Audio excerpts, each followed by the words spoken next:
Welcome to the such for the people live TV. Sir నమస్తే sir. నమస్తే Mahesh. Sir అప్పట్లోని super hit cinema sir Rowdy Annayya అనేది అప్పట్లో మంచి సినిమా. దాంట్లో హీరో హీరోయిన్ చూసినట్లయితే కృష్ణ అండ్ రంభ. అయితే దాంట్లో ఒక సాంగ్ ఉంది, ఐటమ్ సాంగ్ అనేది. దాంట్లో ఐటమ్ సాంగ్ అప్పట్లో సిల్క్ స్మిత్ అనేది అనే ఆర్టిస్ట్ మంచి ఫేమస్ కూడా. అప్పట్లో ఏ సినిమాలో అయినా సరే ఆవిడ ఉంటుంది పక్కాగా.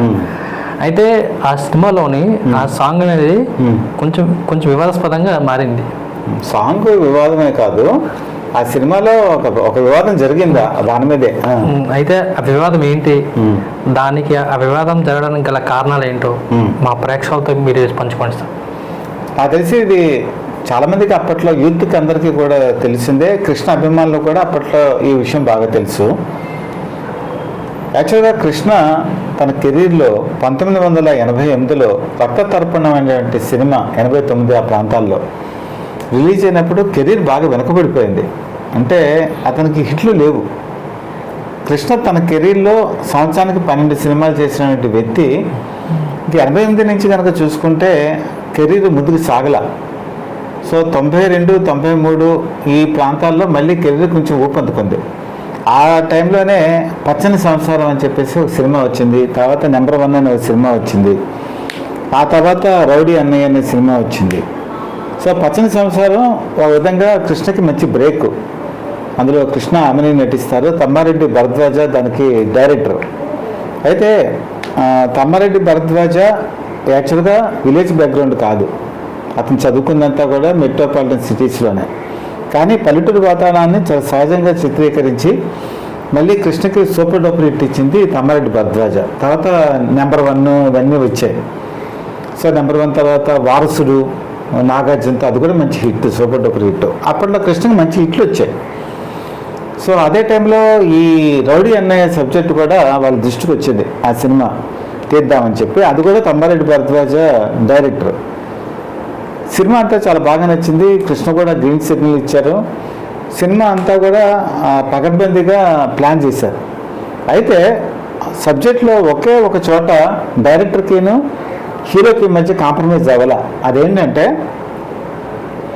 ఒక సీక్రెసీ, ఒక రహస్యం తెలుసుకోవడానికి బాబు మోహన్ దగ్గర నుంచి ఆ సీక్రెట్ రాబట్టుకోవాలి. సో దానికి అనుగుణంగా ఒక సాంగ్ ఉంటుంది, అది సిల్క్ స్మిత్ సాంగ్. అది ఆ సాంగ్ బాబు మోహన్ సిల్క్ స్మిత చేయాలని చెప్పి తమ్మారెడ్డి భరద్వాజ ప్లానింగ్. ఎందుకంటే అప్పటికే బాబు మోహన్ ఈ ఐటమ్ సాంగ్స్తో ఫేమస్ అవుతున్నాడు. మనం గతంలో కూడా ఒకసారి చెప్పుకున్నాం, మాయలోడు సినిమాలో కూడా చినుకు చినుకు అందులో అనే పాట ఉంది కదా, అందులో సౌందర్య మీద సాంగ్ మంచి సూపర్ డూపర్ హిట్ అయింది బాబు మోహన్. తర్వాత బాబు మోహన్ సిల్క్ స్మిత్ మీద బావల సయ్యా అని చెప్పే సాంగ్ కూడా సూపర్ డూపర్ హిట్ అయింది. సో బాబు మోహన్ అప్పట్లో మంచి క్రేజ్లో ఉన్నాడు అతను. సో సిల్క్ స్మిత్తో బాబు మోహన్ మీద సాంగ్ పెడితే బాగుంటుంది అని చెప్పేసి తమ్మారెడ్డి భరద్వాజ ఆలోచన. అయితే కృష్ణ సబ్జెక్ట్ అంతా విని ఆయన ఒక పట్టుబెట్టాడు.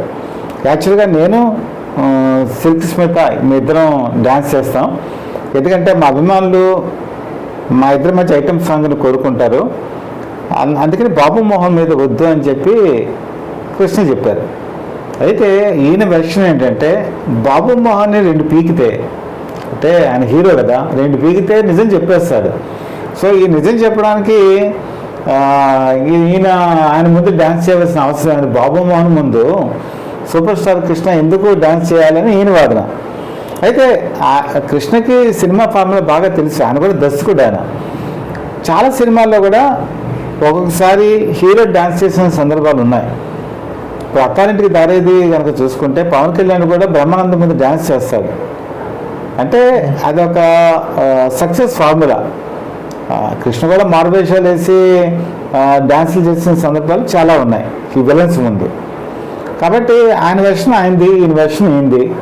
సో ఇద్దరికి సినిమా వివాదం అవ్వకుండా ఏం చేశారంటే దాన్ని పక్కన పెట్టేశారు.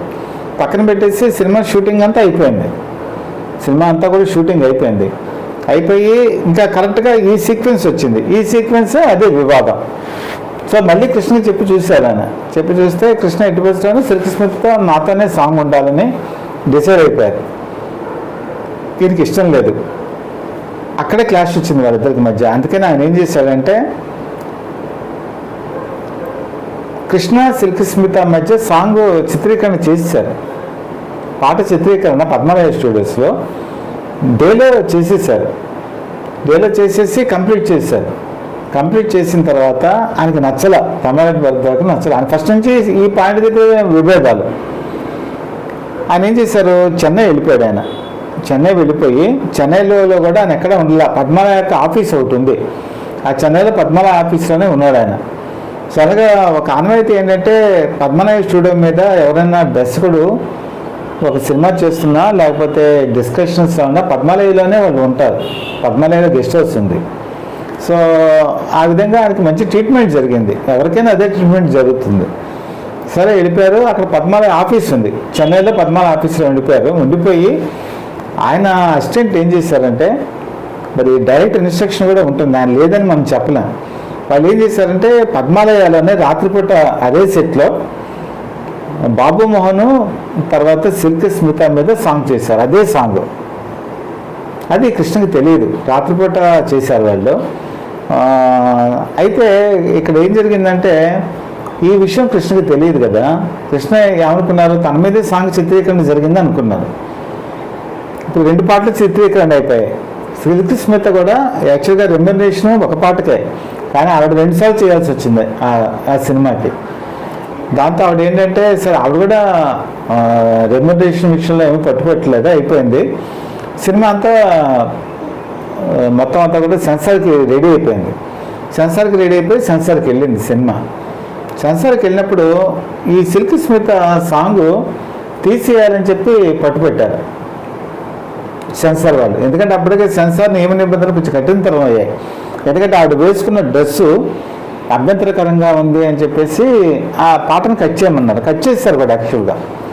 కట్ చేస్తే అప్పట్లో టి సుబ్బరామరెడ్డి, తిక్కవరపు సుబ్బరామరెడ్డి మన విశాఖపట్నం ఎంపీగా కూడా చేశారు, రాజ్యసభ మెంబర్గా కూడా పనిచేశారు. ఆయన కేంద్ర ఫిల్మ్ సెన్సార్ బోర్డులో మెంబర్. ఆయన కృష్ణ కూడా మంచి మిత్రులైతే ఈ విషయం కృష్ణకి తెలిసింది. తెలిసి ఈ పాటని తీసేసారన్నప్పుడు కానీ ఫీల్ అయ్యాడు ఆయన. అంటే ఆయన అనుకుంటుంది ఏంటి, తన పాటని, కానీ సినిమాలో పెట్టిందేమో ఆ సెన్సార్కి వెళ్ళిన దాంట్లో బాబు మోహన్ సాంగ్ పెట్టారు. పెట్టినప్పుడు తమ్మారెడ్డి భరద్వాజని అడిగారు, ఏంటి ఎందుకని ఫిల్మ్ తీసేశారంటే కొంచెం డ్రెస్ అభ్యంతరంగా ఉందని తీసేశారంటే నేను మాట్లాడతానని చెప్పి సుబ్రహ్మరెడ్డికి ఫోన్ చేశారు. ఫోన్ చేసి ఏంటి మన సినిమాలో పాటను తీసేశారు అని అడిగితే నేను చూస్తాను ఆ విషయం అని చెప్పి వెళ్ళి సుబ్రహ్మరెడ్డి చూశాడు. ఆయన చూసి అందులో చూస్తేనేమో ఆయన 6 నిమిషం ఉంటాడు ఆ పాటలో. ఆ తర్వాత ఏమో అంతా బాబు మోహన్ మీద పాట ఉంది. ఉండేటప్పటికీ సినిమాలో నీ పాట ఎక్కడ ఉందయ్యా, అంతా కూడా బాబు మోహన్ ఉంది కదా అనేప్పటికీ కాదు కదా నా పాటే ఉంది అన్నా. అయితే రా చూద్దుగానని చెప్పి తీసుకెళ్ళాడు ఆయన.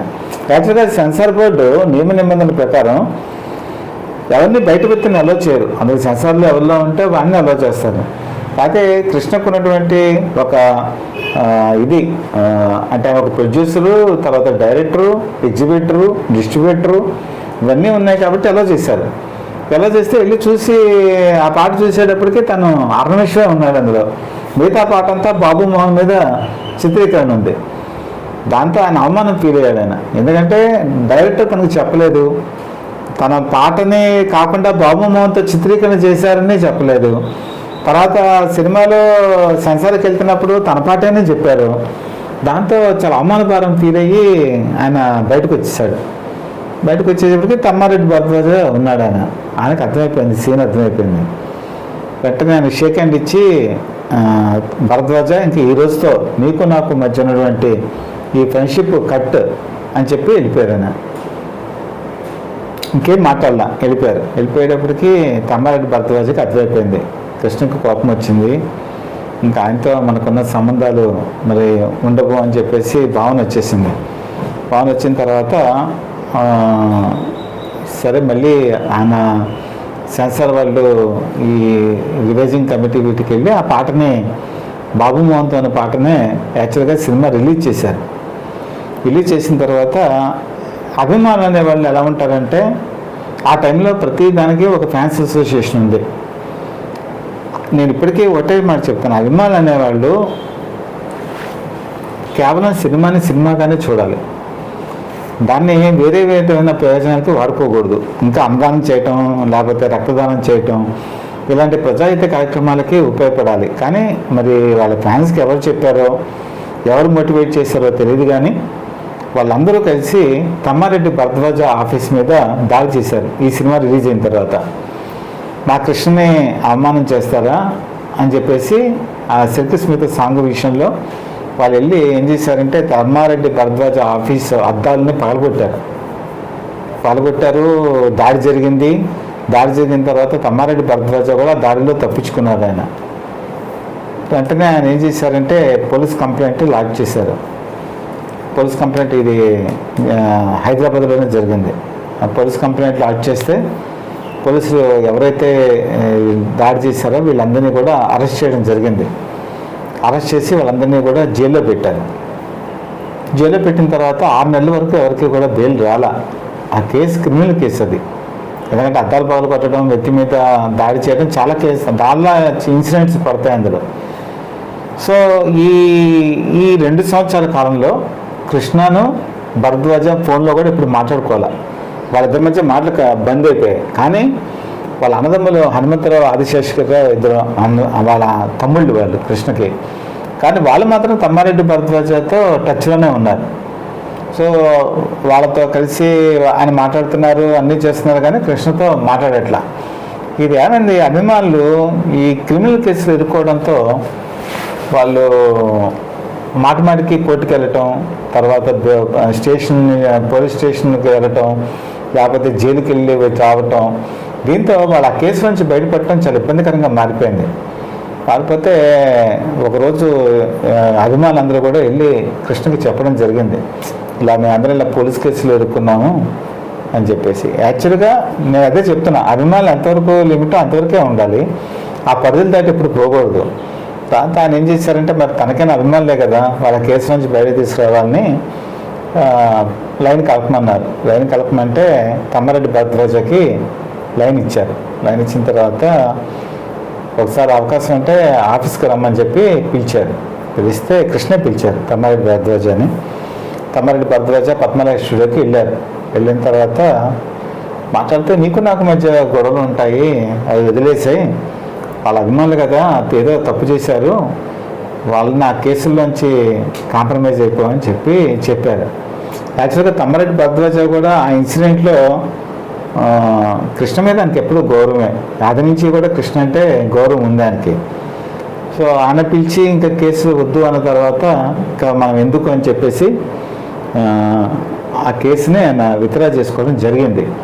అయితే ఈ సినిమా నేను కూడా ఈ సినిమా చూడటం జరిగింది. నేను ఫస్ట్ వీక్లోనే ఈ సినిమా చూసినప్పుడు కూడా యాక్చువల్గా బాబు మోహన్ సాంగే ఉంది. కానీ ఈ సినిమా రిలీజ్ అయిన తర్వాత ఈ అభిమానుల గొడవ కూడా ఎక్కువైపోయింది. ప్రతి థియేటర్ దగ్గర కూడా అభిమానులు గోల్ చేసేవాళ్ళు. దాంతో ప్రొడ్యూసర్ కూడా ఏం చేశారంటే ఈ సినిమాలో సెకండ్ వీక్ నుంచి కృష్ణా సిల్క్ స్మిత మీద ఉన్న సాంగ్ని యాడ్ చేయడం జరిగింది. ఆల్రెడీ చిత్రీకరణ జరిగింది కదా, ఆ పాటని మళ్ళీ యాడ్ చేశారు. సో సెకండ్ వీక్ నుంచి కూడా ఆ సినిమాలో ఆ పాటే రన్ అయింది. అంటే విషయం చాలా చిన్నది, పట్టుదలకి పోవటం వల్ల అది ఏమైందంటే ఆ రోజు థియేటర్స్ దగ్గర గొడవ జరిగింది, అభిమానులు జైలుకి వెళ్ళటం జరిగింది.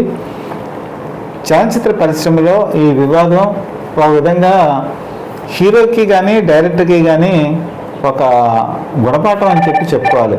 ఎందుకంటే హీరో అయినా కాంప్రమైజ్ అవ్వాలి, డైరెక్టర్ అయినా కాంప్రమైజ్ అవ్వాలి. కానీ ఇక్కడ ఏంటంటే 2 చిత్రీకరణ జరిగి పెట్టకుండా పెట్టడం వల్ల ఇద్దరి మధ్య కూడా అభిప్రాయ భేదాలు అనేది రావటం జరిగింది. కాబట్టి ఈ వివాదం ముగిసినా కూడా ఆ తర్వాత వాళ్ళిద్దరూ చాలా సఖ్యంగా ఉండటం జరిగింది. చివరికి కృష్ణ గారితో చివరి రోజు ముందు రోజు కూడా ఈ డైరెక్టర్ వెళ్ళి ఆయనతో మాట్లాడటం, ఆయనతో భోజనం చేయటం ఇవన్నీ జరిగాయి. తర్వాత ఆయన మరణించినటువంటి టైంలో హాస్పిటల్లో ఆ రోజు నైట్ తమ్మారెడ్డి భరద్వాజ ఆయన దగ్గరే ఉండటం జరిగింది.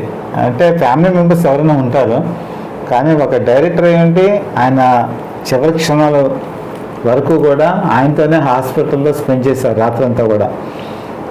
అంటే ఈ ఇన్సిడెంట్ ఏం చెప్తుందంటే వాళ్ళ ఇద్దరి మధ్య అభిప్రాయ భేదాలు ఇస్తే జనంగా ఇంకా అక్కడికి విడిపోతారు.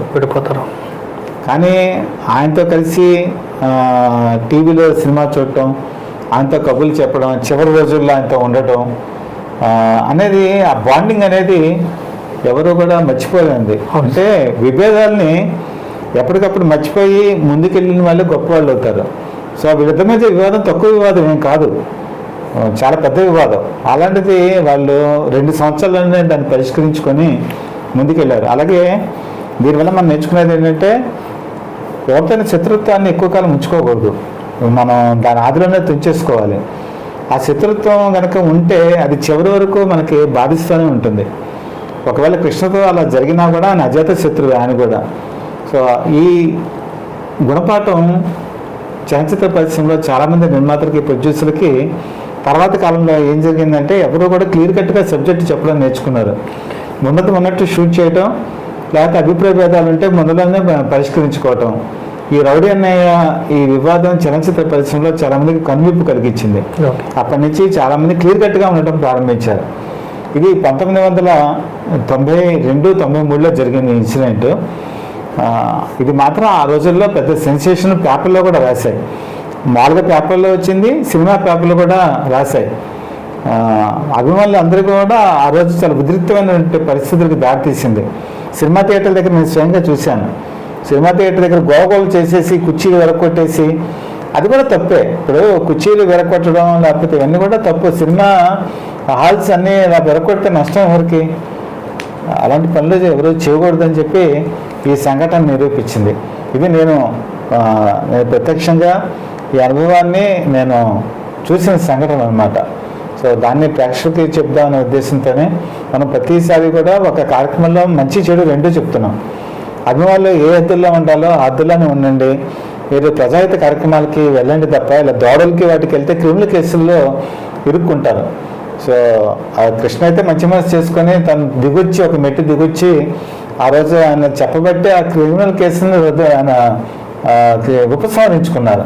అదే కనుక చేయకపోతే మరి వాళ్ళ భవిష్యత్తు ఏంటి? ఉద్యోగాలు పోతాయి, ఉద్యోగాలు రావు, కుటుంబానికి దూరం అవుతారు, పోలీస్ స్టేషన్లో లేకపోతే నమోదైన కేసులు అంత తొందరగా విత్డ్రా అవ్వదు, కోర్టులో ఈ కేసులు చాలా కాలం రన్ అవుతాయి. సమాజంలోకి వచ్చిన తర్వాత వాళ్ళకు ఒక నేర చరిత్ర ముద్రపడిపోతుంది. సో ఇలాంటివన్నీ జరగకూడదని చెప్పి మనస్ఫూర్తిగా కోరుకుంటూ నేను ఇదొక హితవులాగా మంచి అందరికీ చెప్తున్నాం. మనం ఆ మంచి జరగాలని కూడా కోరుకుంటున్నాం. చాలా బాగా చెప్పారు.